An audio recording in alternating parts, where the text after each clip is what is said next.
So today's podcast that I wanted to talk about competitive, like in general, just competitive games. Because for those who don't know, I play competitive Smash, and I've been playing it for such a long time. I haven't played it a long time. I've been playing it. I've gone to a fair few tournaments myself. I was actually a pretty decent player in the Montana scene.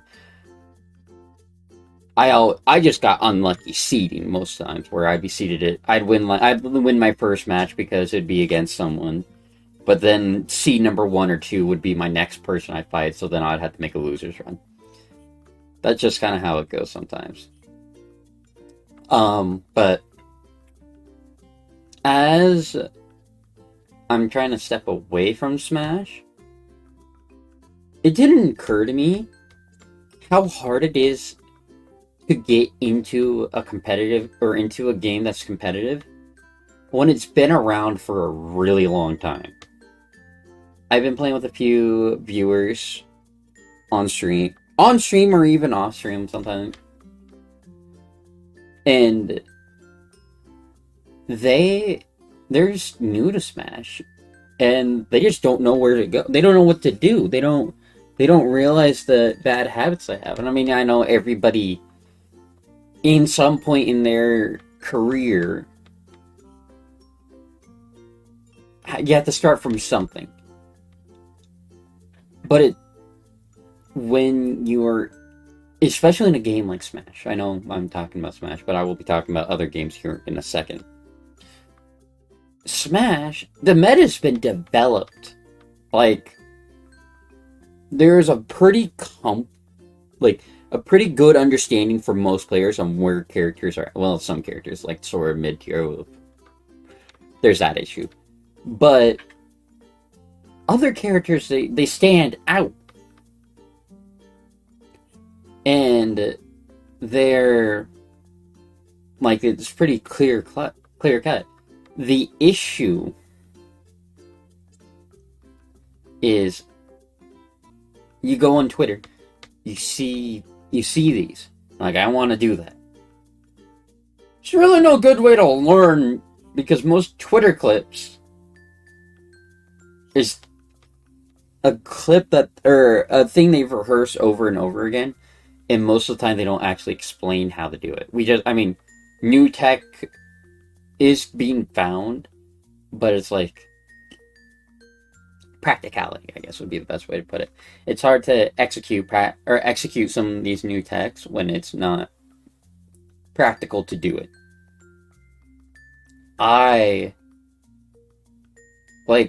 I've seen videos where it's like, oh, play as combo. Apparently it doesn't have combos. So you can, like, yeah, for throwing a fair. Like, I've seen some janky shit that players can supposedly do. It's not practical. You shouldn't do that. And, I on the other hand, like, okay, you get that. But that's just me. There's so many ways you can play certain characters, and it wouldn't be wrong. And there's some characters that's pretty clear cut that there's the one game plan and the only one game plan. Pyra Mithra, there's kind of two game plans. Really, not really. You use Mithra, rack up damage, and then you use Pyra to hit him with fair once, and they die. They down air will die. F smash. You get hit by Pyra, you're gonna die. But that's also, I think, it's thanks to, modern internet that you can actually find. Sorry, okay. So you can actually find this information. Like, you can learn what to do. It doesn't feel like it's so out of pocket, I guess would be the best way to say it. Like, it's easier to get get information, whereas in the past it wasn't, because everyone's in the internet. That's how I feel now. This is kind of where I'm talking about diving in. Sorry, I'm kidding. I want to get Kirk's stream up. This is kind of getting into that whole concept of, like,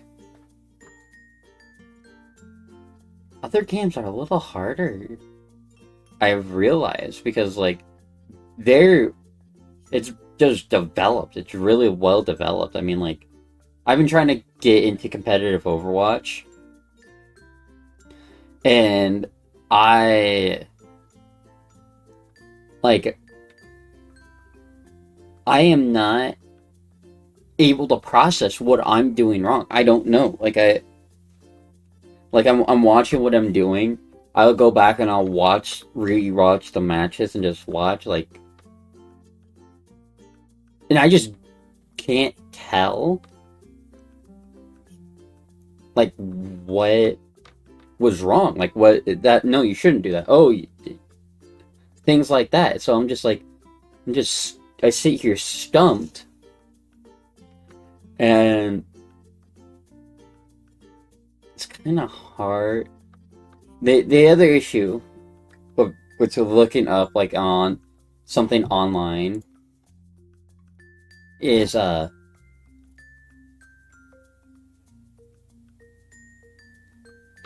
looking something up online. It's kind of hard because not all of it is accurate. Like especially in Overwatch. Like I actually thought about posting a take. I might actually post a take tomorrow. Currently in Overwatch 2, there is this Roadhog meta where Roadhog is showing up and he's one-shotting everything.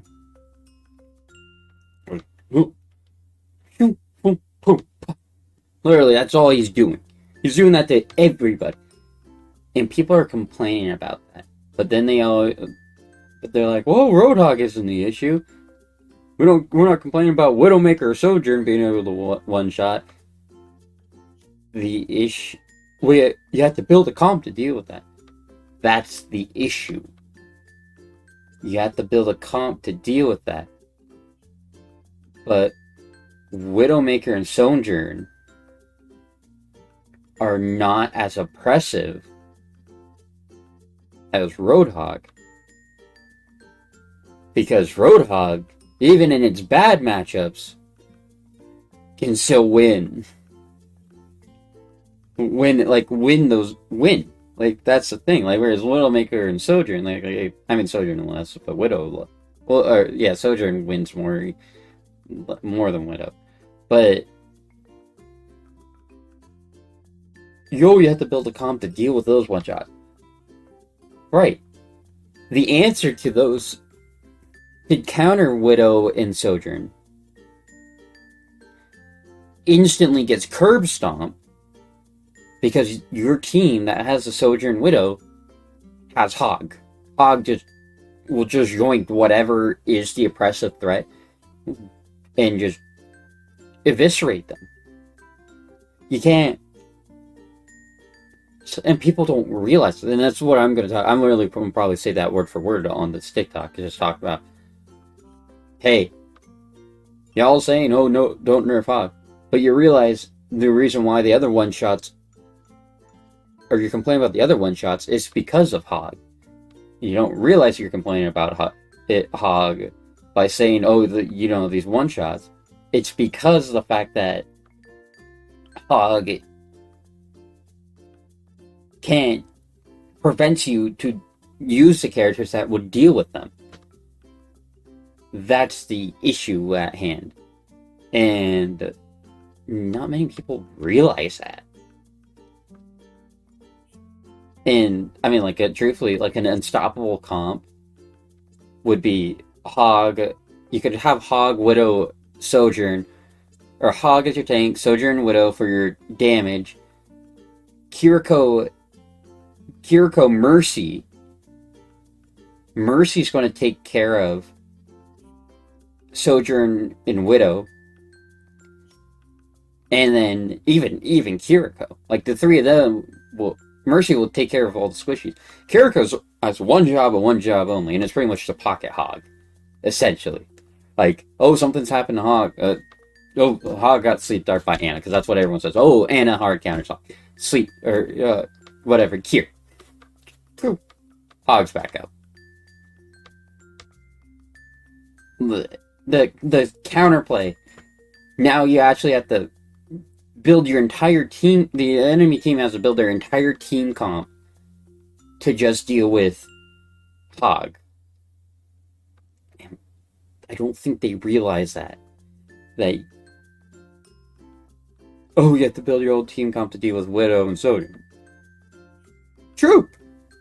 But you can't build the dive comp, which is kind of the hard counter to characters like that, without being oppressed by Hog just shutting it down single-handedly with his sheer bulk, his sheer healing, and sheer damage. Literally, it's just brute force. Manhandles everything.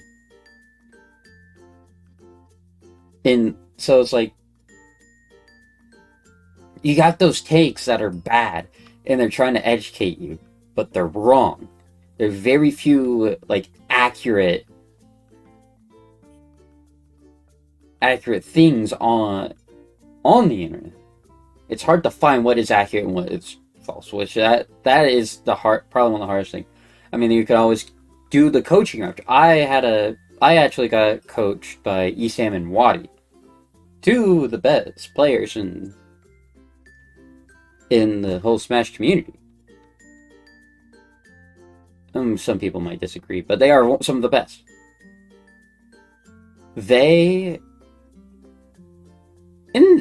I actually learned a fair bit from them. Like, Esam's, like, showed me maybe your issue is you need to look at a different character. Because that's the thing. I'm a Piranha Plant main at the time when I was doing with Esam. Then when I went and played with Wadi, I was Plant Banjo. And Wadi gave a bit better advice. Esam's advice was a little rough, but that's also because I didn't know what I was doing quite yet. Whereas Wadi, I had a better grasp of it. And, they did great, honestly. And so for me, like, I'm trying to comprehend it. Take in what they said. Wadi told me, slow down. Maybe you need to be focusing on proper spacing. And you know what? He was right. I focus on proper spacing. Now my character plays better. Honestly, all my characters play better because I took the second to think, what is proper spacing? And by having the proper spacing, I suddenly went from just playing better. I mean, with all my characters, went from my Banjo, my Byleth, my DK, my Piranha Plant. Ironically though, with that, I can't play Roy with that mindset. Because, proper spacing, most sword characters, like, you want to hit them with the tip of the sword. Roy, do you want to hit them with the base of the sword? Or, well, like, middle sword. You're on them. I can't get it out of my brain that I need to be on top of them for these hits. I keep sour spotting, which is costing me so much because I'm not playing the character properly. And so it's this whole struggle. So, I mean, there is just the actual coaching route where you just learn from everybody. Like, you learn from these pro players. Like, I was looking at Metafy. Metafy is a great place to find coaches. Is it a little pricey? Yeah, it is. But at the same time, it's one way to go. A game that along with Overwatch, Smash is like my only fighting game experience, which makes it interesting because that means, this is my fighting game experience. I've never played like a normal 2D fighter where, you got your characters literally side to side, it's flat, and he's back and forth. No. Never played anything. I've been playing Guilty Gear. I have zero clue what I'm doing because the inputs make zero sense to me. I had someone join me in chat, or join for my first ever Guilty Gear stream. And they're like, oh yeah, you want to go? You want to do a quarter down and P? And I'm like, quarter down and P? The hell you mean quarter down and P? And I'm like, I'm looking at this, I'm looking at my controller, and I'm like, there's no P button. As a dumbass that I was, he's shocked. But that was the issue, is like, I don't, like, then it kind of dawned on me when I'm playing with viewers that have never, or haven't really played Smash, and they're getting in. You don't know. You just feel, you feel helpless. And it's like what do you do? I mean, it's absurd. It's hard to think.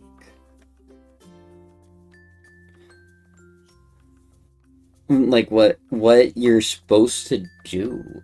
And that was kind of the struggle. Is like, so I recently went on YouTube. I'm like, I want to learn. So I looked up. I was watching a few pro sets. These players, like, it looks like they're just going.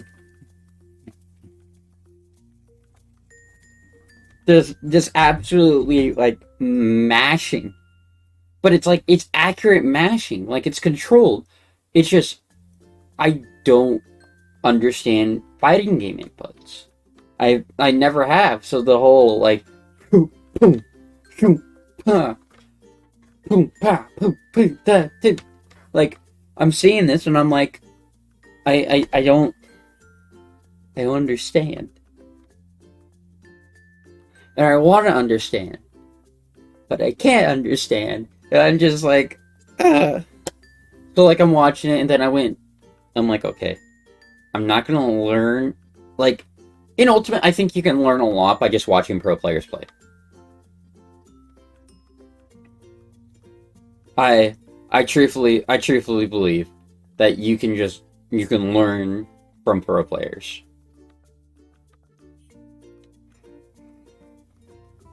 And they're just that easy. It's just Ultimate, I feel like you could visually learn a lot from what your characters do. You can learn, oh, that combos. Oh, you can do that. Maybe executing is a little bit harder, but you can do that. Whereas, like, I'm watching Guilty Gear, and I'm like, in what world can someone just sit down, watch that, and replicate? And maybe you can. I couldn't. Because it's so out of pocket, left field, that sorry, that it just doesn't make any sense. And I mean, even shooters are like that for me. It just, like, Overwatch, I'm trying to understand it. I'm getting a better understanding of it. But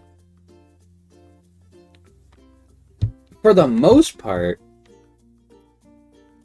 I'm not understanding, like, any of it. And it's hard. It's frustrating because, like, I want to know. I want to understand. But I'm not. Sorry.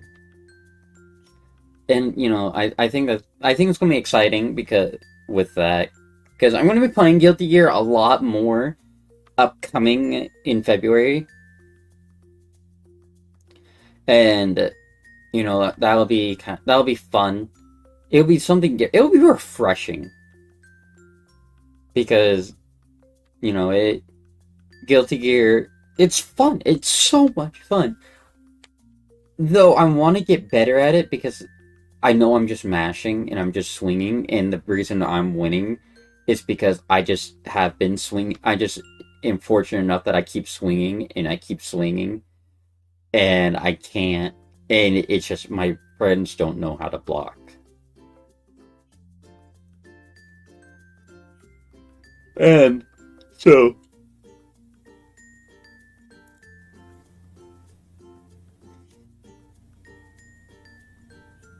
I I do that's kind of the thing I want to do. I want to learn how to do it so I'm not just like just spamming. Or I mean, there's spamming, but it's like I feel like there's the way I'm playing these certain characters. I'm just like I don't know. I don't understand. I feel like I'm doing something wrong. I can't understand what I'm doing wrong. And I think that's the big basis of at least one foundation of it. It's just understanding the game you play. If you don't understand how the game even works, you're probably going to get your ass kicked. And that's the truth. Now it comes to kind of the other end of competitive, the mental. And boy, is it mentally exhausting some days to to be in a competitive. There's days where it's mentally exhausting. I'm playing casual games in Smash because it's like you're trying to understand what's going on, and trying to understand it is such a beast. And I just feel like I'm banging my head on the wall while I'm trying to follow it. And I get super excited when it comes to competitive. And you can tell how excited I am when a match is done based off of if my hands are trembling or not. Because if my hands are like shaking, I mean like shaking like it looks like I just had 15 shots of espresso and I'm hyped up on caffeine. Those are the games like my blood was pumping and I did not want to lose. I didn't want to lose, and those are the type of games where like I am fighting for my damn life. And that's what it felt like. I'm just like, I'll be playing, and then like I'll set my controller down, and like all my hands they're just trembling. I'm trembling.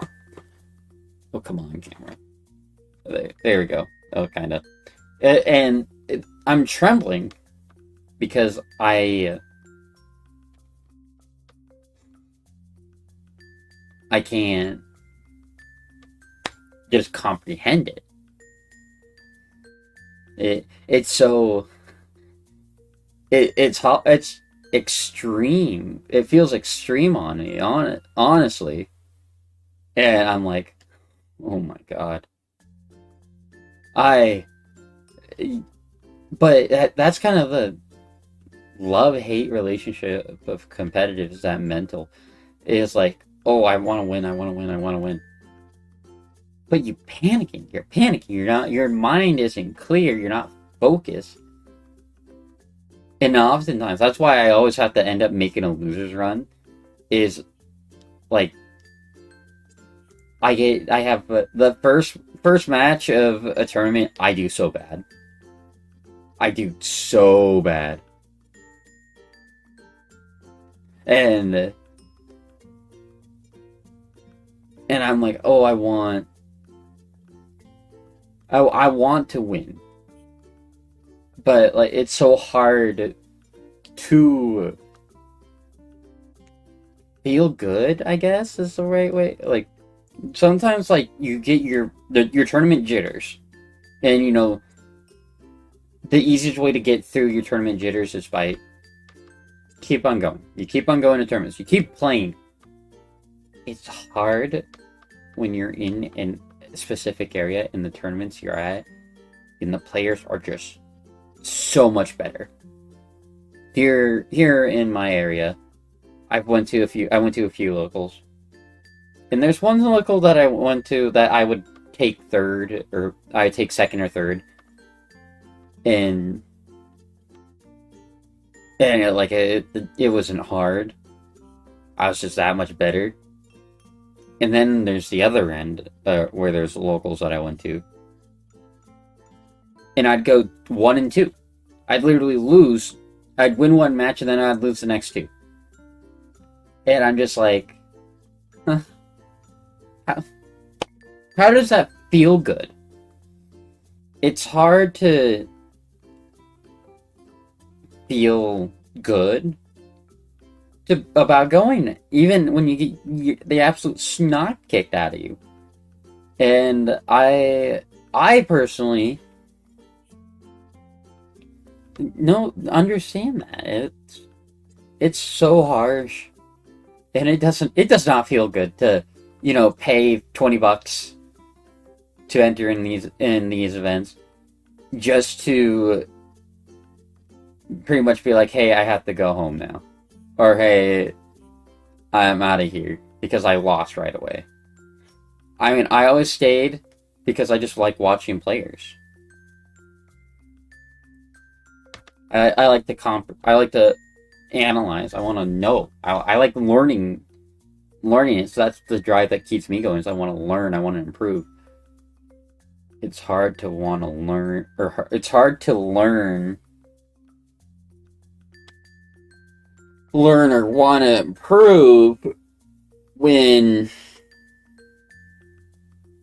you're losing so badly you're not obtaining anything. And that's sometimes the hard thing about like playing with some viewers that are not as good at the game as like me, is learning how it all works. Learning how to comprehend how to play, because when they're playing, they're not learning anything because they're just losing. And I mean, like, I think I understand the struggle of trying to improve everything, because you can't improve if it's just, oh yeah, you're screwed. And I mean, the next thing is like, sometimes it's hard to get advice on how to improve, because like they don't know. They just play the game and they're good at the game. And it shows that, oh hey, you're good at the game, but it's like, oh yeah, I'm just good. I have no idea how you beat my character. I mean, how it was fighting Tristan for a little bit, or Locke, in my streams, is like, oh, he's just better in some cases. Like, I'm like, how do you beat Sora? And it's like, I don't know.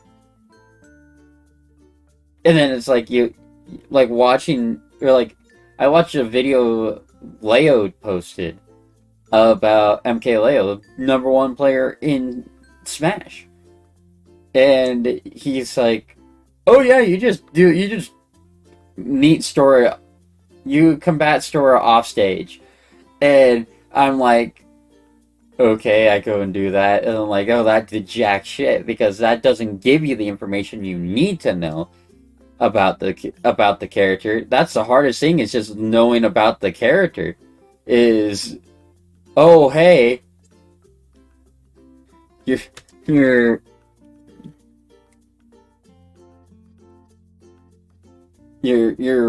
just being, you're being oppressed by the character, Nobody knows how to actually deal with it. It makes it hard to enjoy. I am, I envy people who are trying to do competitive because some days it just sucks the joy out of you. The absolute, like, you could have the best day of your life and then you go play competitive and you just kind of get kicked down. It's actually punched in the gut. It's hard to just be like, yeah, I feel good about that. But that's just my opinion on the competitive scene. And then along with that, in the Smash competitive scene, we've had all this drama. We've had a lot of drama going on involving Panda Global. And it's hard to... It's like, one of my friends, they were looking at it, it's like, dude, there's only 900 people watching Smash Bros. Right now. 900 people. It's normally over 1,000 at any point of the day. But all of a sudden, but that day, it was low. I think it's partially because Genesis 9 is about to happen. But it's like, oh my lord. Hi, you're P. Welcome to the podcast. Porque no English. No hablo español. But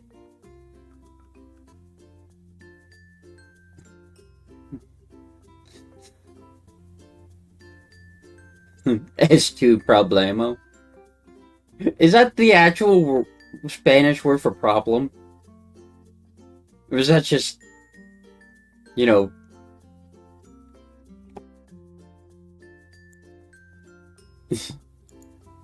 fool me.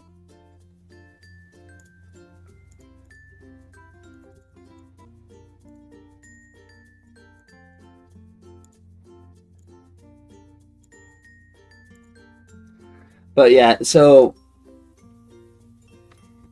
what was I even talking about? Rick. Oh, well, and I was talking about how, like, the viewer count for Smash is just low. It's really low. And I think it's just partially because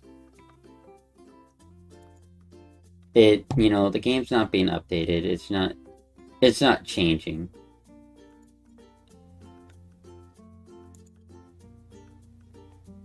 Smash is doing a lot better today. Okay, what's the tournament that's what streamer's boosting this? Or is that many streamers? There it is, Genesis 9. Or Genesis 9. I was about to say, I'm like...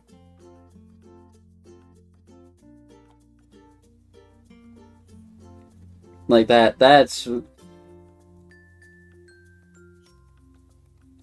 definitely would boost it a lot, is that the fact, Genesis is going on. And, like, right now it's doing pretty good. Like, today, ironically, being it, but, I mean, it's hard.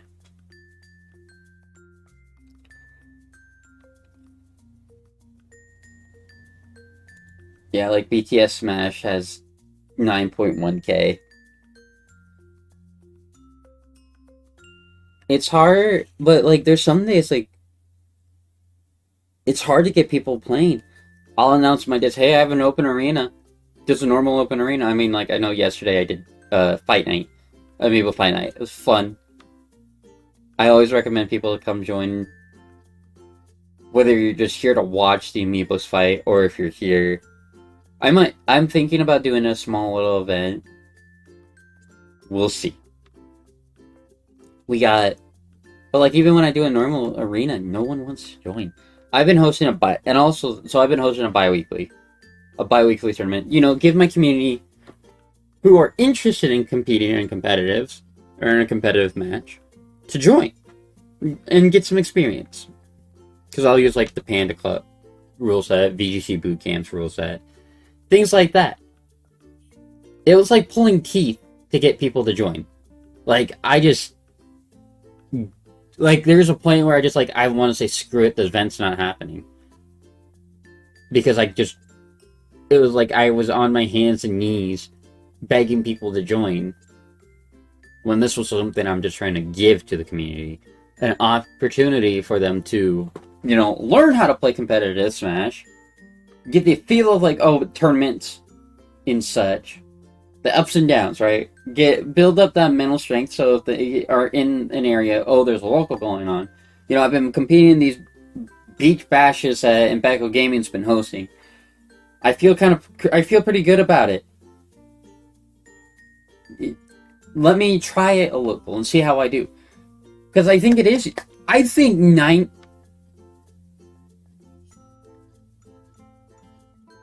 strengther than you, right? I think, truthfully, when it comes to competitive Smash, or in most competitive game, 80% of it's mental. I think 20% of it's skill, 80% of it's mental. Because if you have one bad stock in Smash, that just ruined, and you are rattled by it, you lose. And there's been times where, it shows, you've been rattled, you lose. I don't think people understand how important building up that mental strength is in competitive games. I mean, it's literally the heart, the drive to it all. If you can't comprehend how important that mental is, you're not going to perform as a player.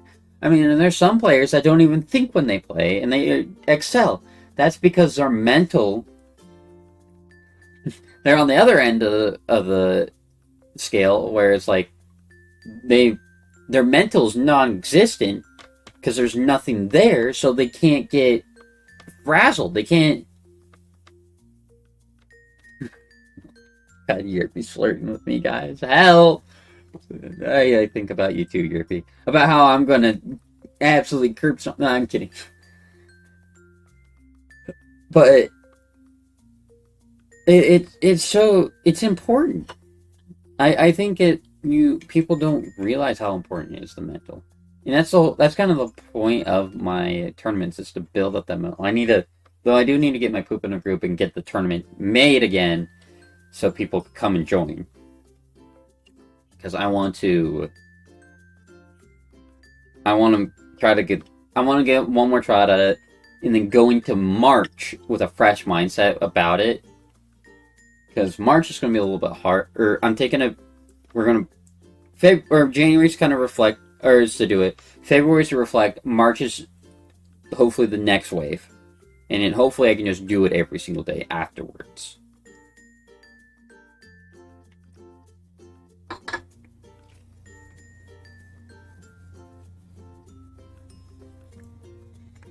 And so,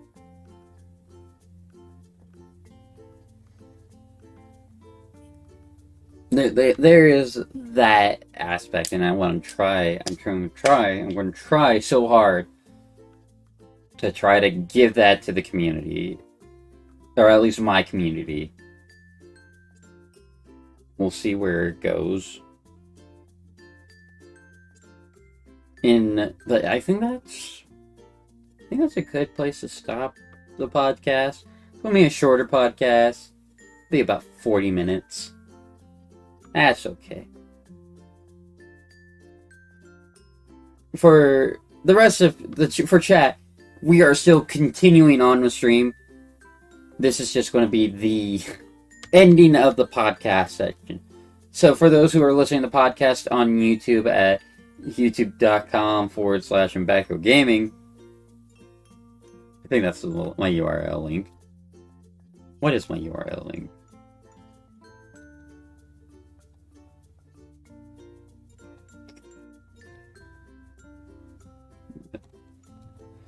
Either way, that does it for the podcast. I hope you've enjoyed listening to me talk about competitive, just the general competitive scene. I didn't talk about some other details about the competitive scene, but it's kind of that murky. I wanted it to be something else. But that does it for me, folks. I'm Impeccable Gaming.